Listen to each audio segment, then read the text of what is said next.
जय हिंद दोस्तों। आज मैं फिर आप लोग के लिए एसएससी जीडी के एग्जाम में पूछे गए सवालों को लेकर आया हूं। पिछले वीडियो में मैंने कुछ 3-4 क्वेश्चन को बताया था जो 20 फरवरी के दिन एग्जाम में पूछा गया था।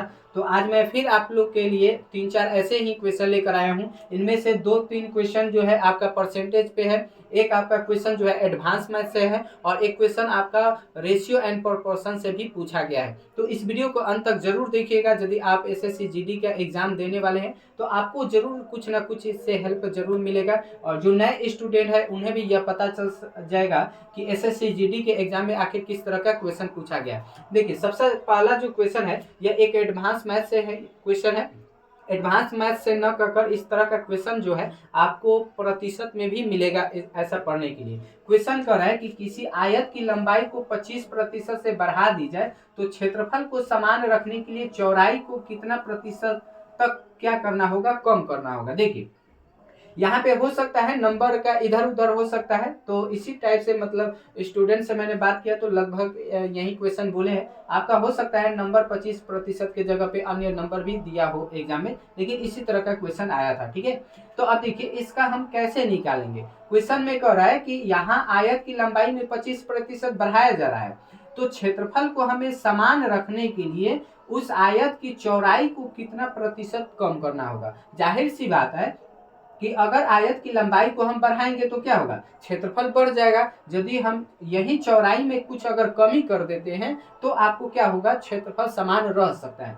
तो इस तरह के क्वेश्चन के लिए एक आसान ट्रिक आपको बता रहे हैं। आसान ट्रिक होता है x/100 plus minus x into में आपका क्या होता है, गुना में होता है 100। अब यहाँ पे x का मतलब होता है ना कि कितना प्रतिशत बढ़ाया जा रहा है या कितना प्रतिशत कमी किया जा रहा है। जो भी देगा वृद्धि तो वृद्धि x होगा, कमी देगा तो वही आपका x होगा। तो यहाँ पे कह रहा है कि 25% बढ़ाया जा रहा है, तो आपका x का मान हो गया 25 और बाटा के नीचे 100। अब यहाँ पे वृद्धि दिया रहा है ना, बढ़ाया गया हो तो 100 में जोड़ना है, और यदि कह रहा है कि कमी कर दिया जाता है तो 100 में से क्या कर देना है, x को घटा देना है। तो यहाँ पे 25% जो है बढ़ाया जा रहा है, तो 100 में 25 जोड़ेंगे तो 125 और गुना में हम कर देंगे 100। अब देखिए, तो यह 25 से 125 5 बार में कट जाएगा और 5 से हम क्या करेंगे, 25×5 125 हो गया ना। अब 5 से इसमें हम भाग देंगे तो 5 दूना का 10 और जीरो का क्या हो जाएगा, 0। यानी 20% का क्या करना होगा,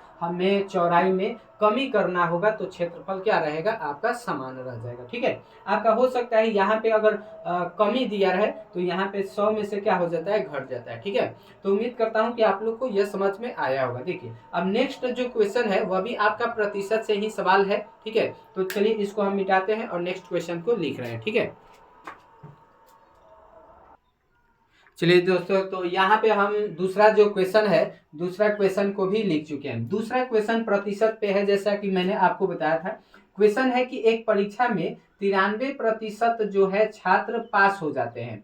ठीक है, और कह रहा है कि 1470 छात्र जो है वह फेल हो जाते हैं। तो हमसे क्वेश्चन में पूछा जा रहा है कि परीक्षा में उपस्थित छात्र की संख्या कितनी है, आप बताएं। यानी टोटल स्टूडेंट क्या है, कितना बैठे थे परीक्षा में। अब इसको क्वेश्चन को बनाएंगे कैसे, तो देखिए हम क्या करेंगे, तो टोटल छात्र की संख्या को हम प्रतिशत में मानेंगे और प्रतिशत में हम 100% मानते हैं। आप लोग जानते ही होंगे। ठीक है, और नहीं जानते हैं तो ये जान जाइए, यहाँ संख्या को हम क्या करेंगे, 100% मानेंगे। यानी टोटल छात्र 100% है जो परीक्षा में उपस्थित है। अब इस 100% में से 93% जो है आपका क्या हो जाते हैं, पास हो जाते हैं। 93% पास हो जाते हैं। तो बताइए कि फेल कितना प्रतिशत हुए होंगे, तो 7% फेल हुए हैं। ठीक है, 7% क्या हो गए, फेल हो गए। अब यह जो 7% फेल हो जाते हैं, तो आपको प्रतिशत में 7% फेल होते हैं और संख्या में दिया है कि 1470 छात्र फेल हो जाते हैं। इसका मतलब है कि 7% जो है 1470 के क्या है, बराबर है। तो 7% बराबर 1470, तो यहाँ से हम 1% का मान निकालेंगे। और कैसे निकलेगा, तो इस 7 से इसमें भाग लग जाएगा, क्योंकि इधर गुना से इधर भेजेगा तो भाग लग जाएगा। तो 7 दूना 14 और 7 एकम 7 और 0 का 0, यानी 210 छात्र है 1% के बराबर। यानी 1% बराबर 210 है। तो हमें टोटल पूछ रहा है ना, टोटल परीक्षा में कितने स्टूडेंट उपस्थित हुए हैं तो टोटल छात्र की संख्या कितना है 100% माने हैं तो 1% बराबर 210, तो 100% बराबर क्या होगा, तो 100 से इसमें क्या करेंगे गुना करेंगे, तो 210 में 100 से गुना करेंगे तो 2 जीरो और आ जाएगा, यानी 21,000 आपका टोटल छात्र की संख्या हो जाएगा। ठीक है, तो उम्मीद करता हूं कि आप लोग को इस क्वेश्चन का भी सोल्यूशन समझ में आया होगा। ठीक है, तो अब हम आगे बढ़ते हैं नेक्स्ट क्वेश्चन की तरफ, और जो अगला हमारा क्वेश्चन है वह है आपका अनुपात और समानुपात से पूछा गया है। ठीक है, तो चलिए इस क्वेश्चन को हम मिटाते हैं और आगे बढ़ा जाए।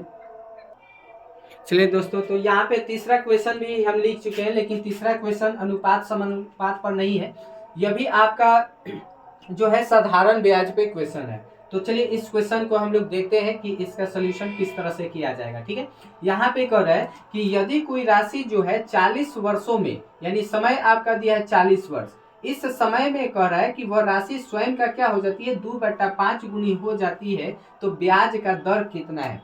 तो देखिए, जब भी इस तरह से क्वेश्चन कहता है ना कि स्वयं की 2/5, 3/6, इस तरह से जो भी कहता है, तो आपको राशि को क्या करना होगा, तो जो हर में दिया है ना, यानी बटा के जो नीचे दिया है उसी को हम मान लेते हैं, यानी वह राशि आपका क्या है 5 है, वह राशि आपका क्या है 5 है, और राशि का मतलब आपका मूलधन यानी पी आपका क्या है 5 है।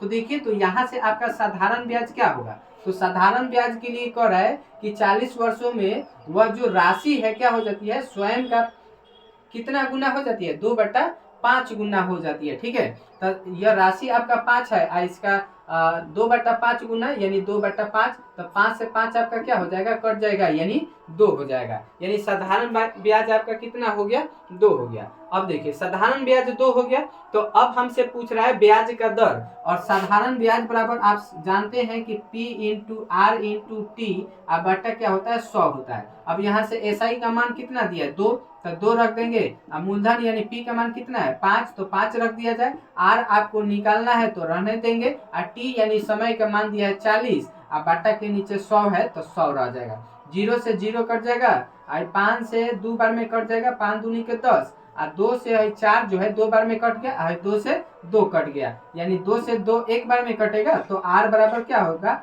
1%, यानी दर आपका कितना का है 1% का दर है। ठीक है, तो उम्मीद करता हूं कि आज का जो भी क्वेश्चन मैंने आपको बताया वह समझ में आया होगा। तो ऐसे ही एसएससी जीडी के एग्जाम के क्वेश्चन का सोल्यूशन जानने के लिए हमारे चैनल को सब्सक्राइब करें। मिलेंगे आपसे नेक्स्ट वीडियो में एक नए क्वेश्चन के साथ, तब तक के लिए जय हिंद।